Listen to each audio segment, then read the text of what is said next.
Yep. All right, guys. Where we're headed through these morning sessions, at least for the first few weeks, we're going to be talking about groups of animals.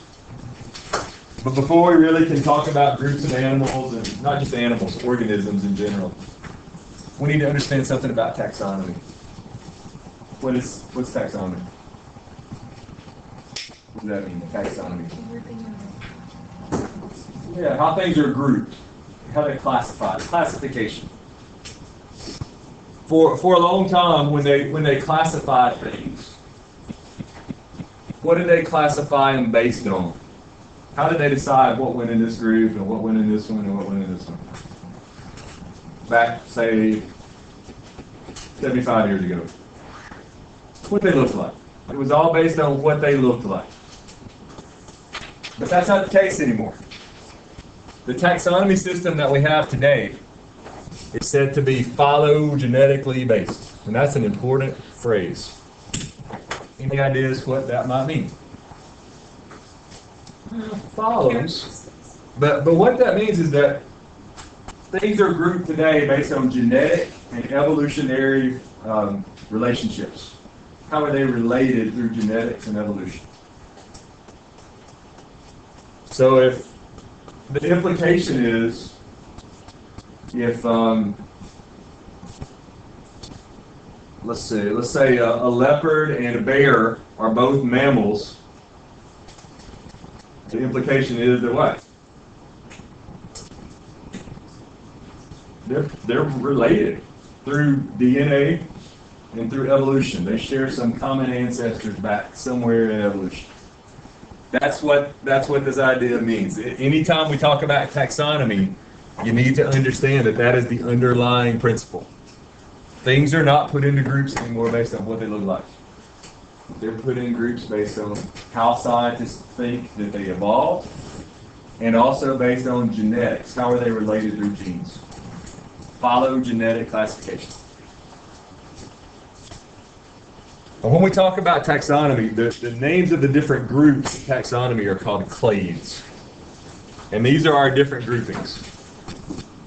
The biggest group in the classification system is the domain. We'll talk about some different domains in a minute. So domains are really big groups, right? And then the next biggest group is the kingdom. And then we just go down in this order. Kingdom, phylum, class, order, family, genus, and species. By the time you get down to species, how many different kinds of things are in your group? Just one, right? Just one. We get more and more specific. Less and less things are included as you move down this list. So we might say something like less inclusive as we move down the list. Does that make sense? All right. So let's start talking about the domains for a minute. There are currently 3 domains in the classification system. Remember, these are the biggest groups. And these are the 3 domains, archaea. And just maybe 5 years ago, what was tacked onto the end of that word? Archaea bacteria. They're not considered bacteria anymore. They've changed the way they classify. Eubacteria is the second domain. And notice that both of these words have EU in front of them. Anybody know what the EU prefix means? EU as a prefix. Anybody know? It means true. So this means true bacteria. And what about this word? What is it? That means true what?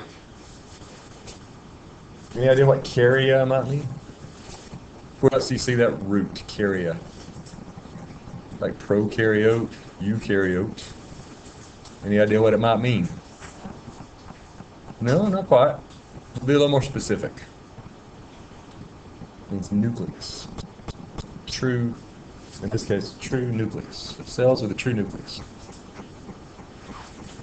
So, these are archaea. What kinds of things are in that group? What are we talking about? What is an archaea?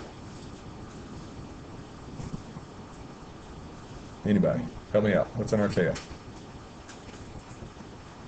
It's a bacteria-like thing, single-celled organism. The first ones that scientists found, where do they usually find them at? Extreme places, like places that were really hot, really salty, really deep, where it was dark, really cold. But now they know they also live in normal places, like there's some in your guts and your intestines.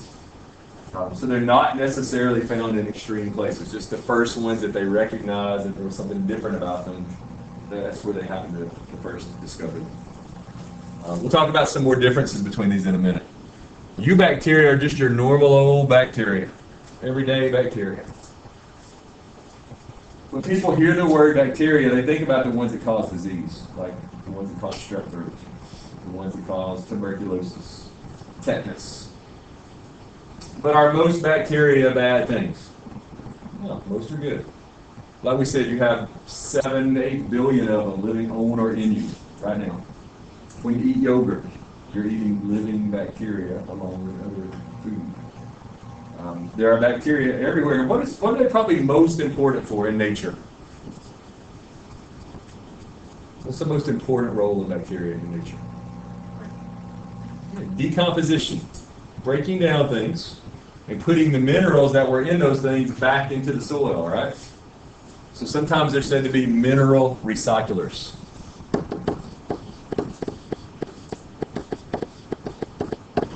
Things like nitrogen and phosphorus, they cycle through the environment in those biogeochemical cycles by decomposition. Now this final group, well, before I get to the final group, these two things have a lot in common. They're really tiny, right? Very microscopic, very small cells.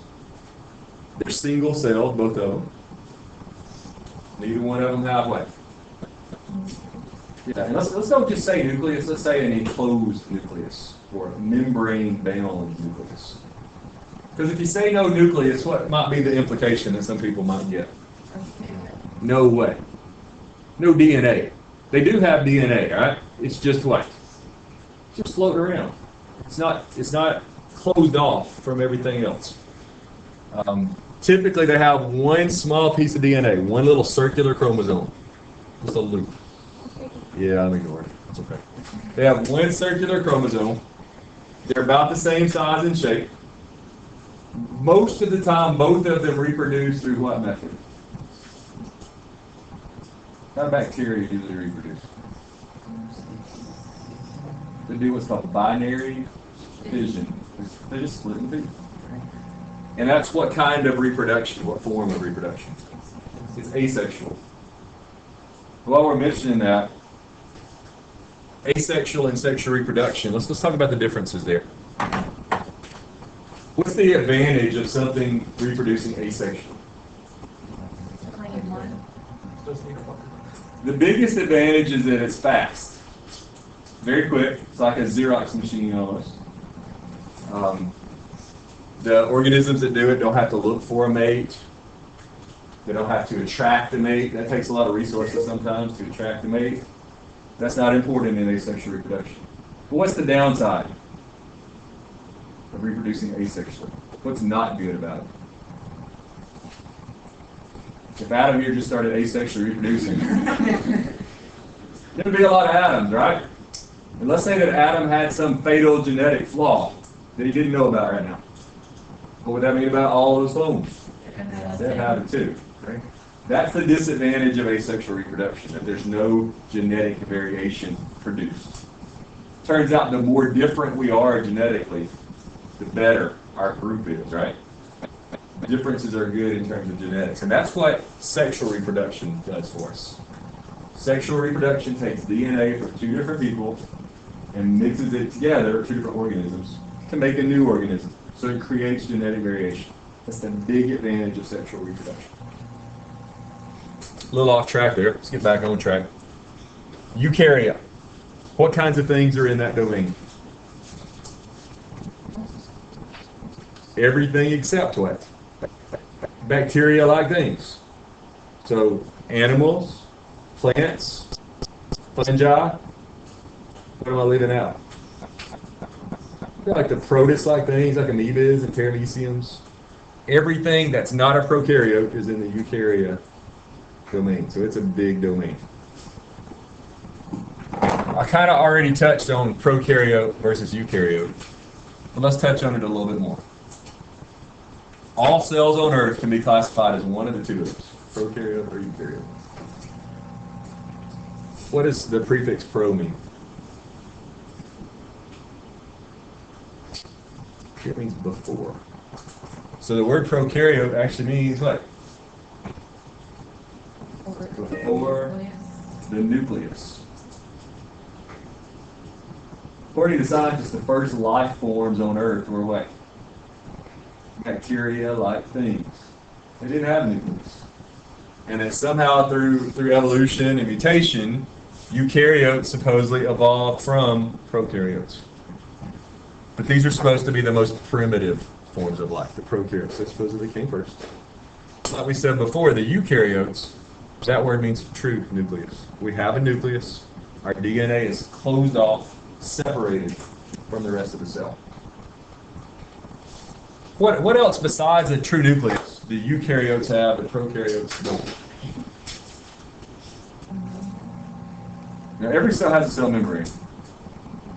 They have organelles. Organelles that are separated and closed off from all the other parts. What are some examples of organelles? Say again. Mitochondria. Let's hold ribosomes because that's a tricky one. Vacuoles, endoplasmic reticulum, chloroplast. We could go on and on. But those organelles are important because think of them sort of like an assembly line. Anybody ever been in a factory where there's an assembly line? Each person in that assembly line has a certain job, right? And they do that job over and over and over again. So what happens? They become really good at it. For example, if we were trying to build a car, every one of us would have a different job. It might just be screwing in a certain screw. Do you think any one of us by ourselves could build the car from scratch? Probably not. But together, if we were trained, we'd build a really good car because we'd all have one job that we knew how to do and we became really, really good at it. That's what cells and organelles do. Each part of the cell has a certain job. And it's really, really good at it and therefore very, very what? Efficient. Whereas a prokaryotic cell, it's just a cell. Which means that one cell has to what? Do everything, and therefore it's probably not very good at what? It's probably not very good at anything, because there's no specialization. Organelles allow the cell to divide up the labor and to specialize. And that's what makes eukaryotes more successful than prokaryotes. Their parts can be specialized, and they can divide up their work. In terms of size, which one's bigger? A single prokaryotic cell or a single eukaryotic cell? Eukaryote, way bigger. Mostly still microscopic, but much larger. Are there eukaryotic single cells that you can see without a microscope? I don't think so. Well, let me ask you this. There is one human cell that's big enough that you can see it without a microscope. Anybody know what that cell might be? Some of you have it, some of you don't.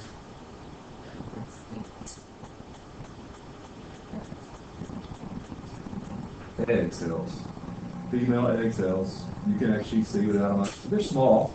They're probably about the size of the tip of this pin. But you can see them without a microscope. Thousands of sperm would fit on the top tip of that pin. But one egg. Most eukaryotic cells, though, are microscopic. Oops. Wow, that went crazy. Let's try that again.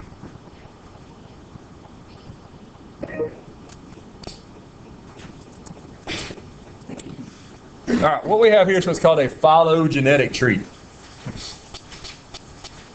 Looks kind of confusing, but that key word phylogenetic tells us what? It's based on genetics and evolution. And this is trying to show you where things came from, how they evolved. Down here at the very bottom, what's implied to be there? What thing would be at the base of that tree? The first thing, right? Whatever the first thing was. So this would be like the original life form. And by the way, I'm not going to try to push all this evolution stuff on you and tell you that's the way it is. I don't want to attempt to change your religious beliefs. I'm just telling you what you got to know to do well in this test. That's all I care about. Okay. This is the original life form. Whenever there's like a V in the tree, what's that implying? That there's new species being formed, right? So whatever this original thing was right here, it's split into two groups, right? One form evolved over here and became all the different kinds of bacteria. And this other branch evolved and split off into two groups itself. The archaea, those are all archaea, and then these are all eukaryotes. So if I were to ask you a question based on this tree, are you more related to an archaea or a bacteria? A eubacteria. You would tell me an archaea. Because our branches are close together, right? What did we share with archaea right in there? What's at each of those V's? What's here at that V? What's implied to be there? A common what? A common ancestor. And some of the offspring of that ancestor evolved to be archaea, some to be all the eukaryotes. Now we also share a common ancestor with bacteria, but we got to go back further, right? That would be where we share a common ancestor with bacteria. So the length of these lines is sort of a rough estimate of what? Yeah, but the actual length of the lines, the distance between the branches, what do you think that's supposed to show? Time, evolutionary time. So we're in terms of time, way more related to archaea than to regular bacteria. Make sense? All right, let's talk about kingdoms. So we got the domain, which is the biggest group. And then we start getting more specific. We divide the domains into kingdoms. Now the top two domains, they don't get split up very much. Because even though there are a lot of bacteria on Earth, bacteria are by far the most numerous things on Earth, are there that many different kinds of bacteria? Not so much. So typically those two domains, the archaea and the eubacteria, they just have one kingdom under each domain. So it doesn't make much sense to have a domain and a kingdom for them. But the eukaryotic domain gets divided up into several different kingdoms depending on what textbook you look at. The eukaryotic domain has for sure a kingdom for plants, a kingdom for fungi, a kingdom for animals, and in most textbooks a kingdom for protists. Sometimes now that's not a separate kingdom. Sometimes in some textbooks it's divided into several kingdoms. It depends on the textbook. The classification system is fluid. As they learn more and more about genetics and evolution, they change it. So even the textbook that you have, some of that stuff is dated in terms of the way they're classified. It's changed since that textbook was printed. But let's think about plants. What makes a plant be a plant? If we're talking about like on a cell level, Josh, tell me something. Oh, okay, yeah, okay, you tell me something. Let's start even more basic than that. First of all, it has eukaryotic cells, right? It has several of those, correct? It's multicellular.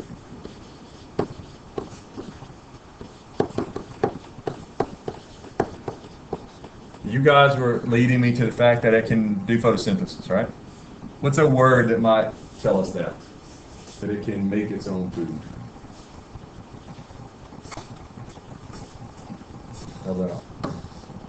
autotrophic. Now that word literally means self-energy or self-feeding. If we go on down a little bit, what else? Now all these things, well, these two would also apply to animals, right? So that sort of separates plants from animals. What else separates plants from animals in terms of their cells? The wall. So plant cells also have a cell wall, which is mostly composed of what sugar? That if you were in class today, we talked about a little bit.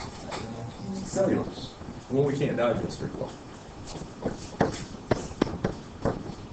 So those are the basic cellular characteristics of plant cells. So eukaryotic, multicellular, autotrophic, self-feeding, that can do photosynthesis, and they have a cell wall composed of cellulose. What would be different up here about plants and fungi? Which one of these would be different between plants and fungi? Yeah, they're not autotrophic, right? Fungi aren't autotrophic. They're actually decomposers. Now we might put heterotrophic, meaning they have to get their food from somewhere other than themselves, right? They can't do photosynthesis. Instead of putting heterotrophic here, we might say they're decomposers. What about the cell wall? Do fungi have a cell wall? Yeah. May not have a different sugar though. And this is one that we briefly talked about in one of the classes today. It's the same sugar that's in the exoskeletons of insects. Anybody remember that from class today? Chitin. Chitin. But so fungal cells are eukaryotic, multicellular, heterotrophic, and they have a cell wall, but it's made of chitin. And what about animals? Eukaryotic, multicellular, heterotrophic. What about the cell wall thing for animal cells? No cell wall. Pretty much describes animals. And we'll go ahead and mention the protists. What about the protists? Well, they're eukaryotic. Protists are usually considered to be what in terms of number of cells? Single cell, unicellular. We're talking here about things like amoebas and parameciums and things, right? Now, depending on your classification system, there might be some multicellular algae that get lumped into protists, but typically unicellular. What about heterotrophic, autotrophic? For protists? Both, depending on the protist. Because usually the protists get broken into two groups. Protists usually get broken into these two groups. Protozoans. What does that word mean? Protozoans. What's proto mean? First. And zoan means zoo. What does zoo mean? Z-O-O. Zoo. What does it mean? Animals. So there are animal-like protists, like an amoeba is kind of like an animal, right? Paramecium is kind of like an animal. But other protists are broken into algae, because they're a whole lot more like what? Plants. So you got your plant-like protists that can do photosynthesis, the algae. And you got the protozoans that are more like animals and they have to eat. And then another issue with classification of protists is that some of them have cell wall, some of them don't. That's why Protista is not always considered to be a kingdom. Some are autotrophic, some are heterotrophic, some have a cell wall, some don't. You might think of Protista as a kingdom as sort of the junk drawer of the classification system. And everybody's got one of those drawers at home, and if you don't have a place to put it, it goes in that drawer. That's sort of what protists are. So things that weren't considered a kingdom with the algae going. A lot of times the algae are lumped in with plants, and these other protists may be grouped in fungi, they may be grouped as animals, depending on what they look like. So it all depends on the scheme in the textbook, but just realize that Protista is not always considered a kingdom anymore because of some of these issues we just talked about. All right, let's use an example and take humans and put them into groups and talk about the actual groups that we're classifying. And remember, we're talking about phylogenetic classification, which means this has something to do with genetics and evolution. So what domain do we as humans belong to? Eukaryote, right?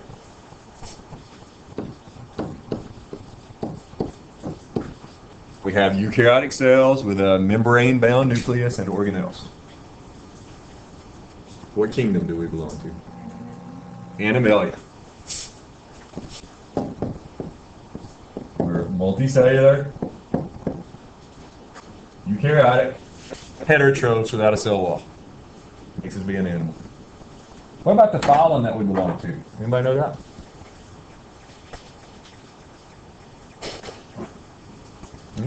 We belong to a phylum called Chordata. I'm going to oversimplify here. Anybody know what kind of animals fit into phylum Chordata? Vertebrates. So the kingdom includes all animals, everything from a sponge all the way up to a human. But this phylum only includes the vertebrate animals. So we're talking fish, reptiles, amphibians, birds, mammals. What about our class? Class is Mammalia. So in this group, in this clade, only mammals. What makes a mammal be a mammal? What's the name mean? Mammalia. Breastfeeding. It's the main thing. It's what really classifies mammals as mammals. You might also throw in that mammals tend to be warm-blooded. Usually they give birth to live young without laying eggs, although there's some exceptions to that, right? Have fur, highly developed brain, and there's other things we could say. But the big thing is that breastfeeding thing, taking care of the young through breast milk. Any idea what order we might belong to? Primates. So primates would include things like monkeys and gorillas and lemurs and humans. What's the big thing that makes a primate be a primate? It's got what's called an opposable thumb. That doesn't seem like that big a deal. But think about what the things you couldn't do without that thumb. You couldn't grasp things very well. You couldn't use tools. You don't think about monkeys using tools. They do. I watched this Discovery Channel show a few years ago about monkeys. And one of the things that they did is monkeys apparently like to eat termites. They would take blades of grass, long blades of grass, and they would go to the termite mill, and they would stick it in the termite mill. They were like termite fishing. Stick it in, and when they stuck the grass in the termite mill, what happened? Termites would climb up on it, and then they'd pull it out. Stick it back in, do it again. Termites, that's a tool. I saw a thing with, there were some monkeys near a beach, and they found coconuts. And they were trying to open the coconuts to get the coconut milk out. And there were the LD coconut bashing monkeys and the AP coconut bashing monkeys, right? There were the not so smart ones and the smart ones. And the not so smart ones are like banging it against their head and kicking it and stuff like that. It was never going to work. But the smart ones would pick up a rock, a sharp rock, like a pointed rock, and open it right up. So they do use tools. They do learn, and that thumb makes that possible. What about our family? You're close. Hominidae.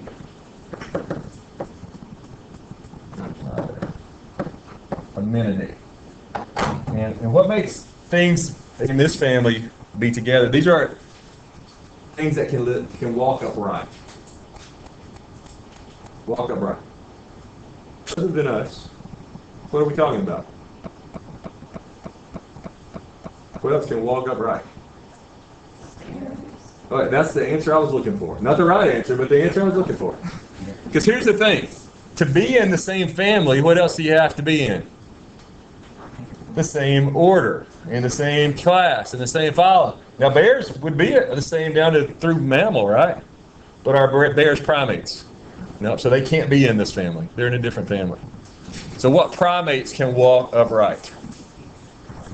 Chimps, gorillas, orangutans, maybe another thing or two, but those are the main things. Can walk upright.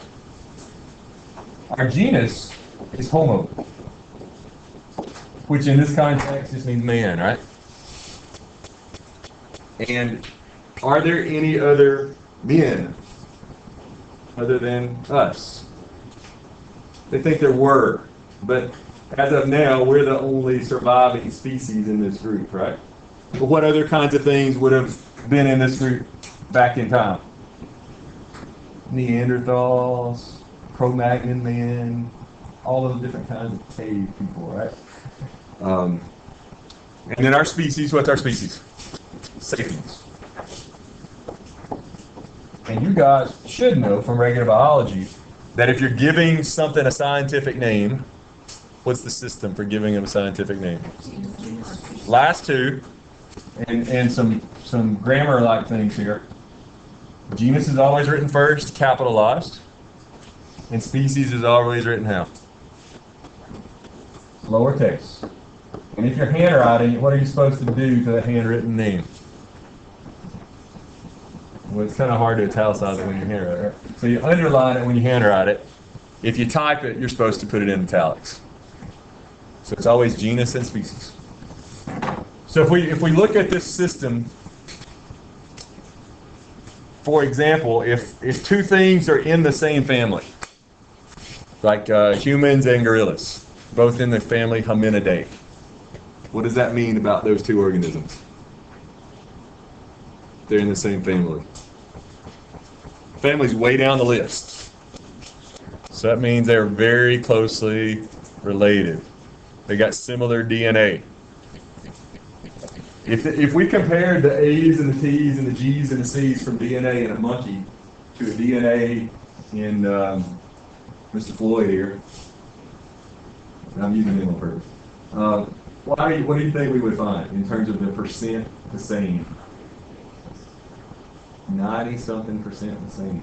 The order of the A's and the T's and the G's and the C's is 90-something percent, probably 99.9% of Floyd, right, and 95% of the rest of you. But you get where I'm going. Is that the more close the DNA, that supposedly says the more what? The more alike the DNA, that's supposed to be the more closely related through evolution. Yes. Explain what's to say that we share like a bunch of our DNA with bananas? We share a bunch of our DNA with all things, even plants. I don't know what the percentage would be, but it would be probably more than 50%. I'd have to look that up. I think it was like 80. It was like a really big number. I'd have to look it up. I don't know. But plants, fungi, we share a lot of the same genes. And that makes sense to scientists who believe in this theory of evolution because they all think we started from where? Go way back. Some bacteria somewhere, right? And then we all evolved from there, so we should all share away. A lot of the same DNA, because it all came from one spot, would be the idea. And then it's just changed a little bit over time, and we're a little different because of it. Let me finish up with one more quick topic. I'm going to skip the virus stuff here. We'll come back to that later. Let's talk a little bit about bacteria. And this will be the end of our discussion today. We're going to talk first about eubacteria. Normal old bacteria. Just some general characteristics I want to begin with. Regular bacteria are prokaryotic. No membrane-bound nucleus. No organelles. No membrane-bound organelles. They do have a cell wall around their cells. Bacteria do. Bacteria. And it's made of this chemical that's unique to bacteria called peptidoglycan. If you were to look at that word, what do you think that word means? Peptidoglycan. What's the glycan part sound like? Sugar of some kind, right? So it's part sugar. What about pepto? What's peptido or pepto refer to? Protein. We're going to hear when we talk about proteins here in the next couple of days, that pepto root is going to show up a lot. So it means it's part protein, part sugar. It's unique to bacteria. Like we said before, no membrane-bound organelles. They do have ribosomes, though. And I want to make this distinction. Ribosomes are not considered to be an organelle because they're not enclosed. Ribosomes are like the solid machinery. They're not like enclosed from the rest of the cell, closed off from the rest of the cell. Every cell has to have ribosomes. Because what do ribosomes do? Ribosomes are in charge of making what? Making proteins. And what tells your cell how to make the proteins? DNA. So without ribosomes, your DNA is worthless. Because that's what DNA does. DNA says, make this protein, and here's how to make it. So you got to have ribosomes. Every cell has to have them. Prokaryotic, eukaryotic, all cells have ribosomes. But remember that in a bacteria, even though they have DNA, it's just sort of floating around. It's not enclosed.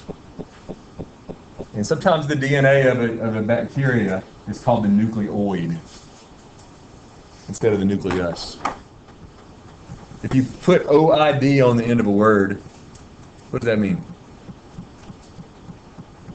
You stuck OID on the end of a word. What does it make the word mean? Like. So this means like a nucleus. It's not really a nucleus, but it's sort of like one. All right, let me finish up with a couple of other things. Bacteria have these unique little hair-like structures called pili. And these usually will stick out of the outside of the cell. And they have several functions. One of them is to sort of act like bacterial Velcro, which means they help them to stick to things. They help bacteria stick to surfaces. Pili do. But they have another function. And this will be the last thing we talk about today. We said bacteria normally reproduce how? Asexually through binary fission. And what did we say was the problem with that? No genetic variation. And that could be a big deal. So what bacteria will sometimes do is they will use two of these pili that are called the sex pili, and they'll attach together. They'll attach the pili. And these act like basically like a straw that connects the insides of these two cells. And what do they swap? They swap DNA through that straw-like structure. And when they separate, you still just got two bacteria, but what's different about them? The two that went in are different than the two you got out. That's actually considered a form of sexual reproduction because you kind of created what? Variation. Created variation. That process is called conjugation. What's conjugate mean? Joining together. So two bacteria join together using these sex pili, and they swap genetic information. And that's a form of sexual reproduction. Creates the variation they need to survive and evolve. I will mention two other quick things because it's in a couple of minutes. We already talked about that bacteria normally reproduce by that process of binary fission. Sometimes it's called prokaryotic fission. Because it's prokaryotic cells that do it. It's similar to what process that happens in you. What's the main process of cell division in you? Similar to mitosis. Mitosis is not only dividing the cell, it's also dividing what? The nucleus, which they don't have. So it's not mitosis, but it's sort of like mitosis. Bacteria tend to come in three main shapes. Anybody know what those three main shapes are? I heard somebody say coccus, bacillus. How about spirillum? A coccus is shaped like what? A sphere. It's like a ball. A bacillus is shaped like a rod. Maybe sort of like this marker, rod shape. And a spirillum is just what it sounds like, spiral shape, snake-like. And then I'll promise this will be the last thing I mention here. When we hear the word bacteria, we think about diseases.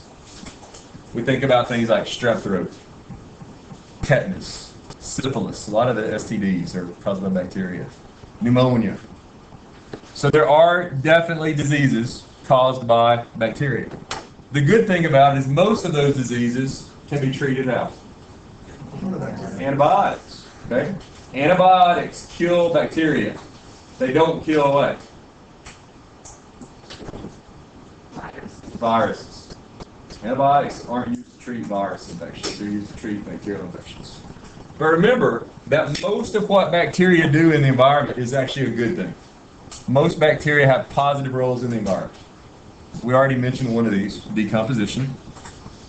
We talk over and over again about the whole nitrogen fixation deal. It's bacteria that do that.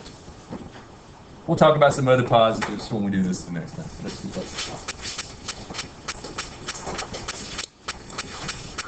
One quick thing before you leave today.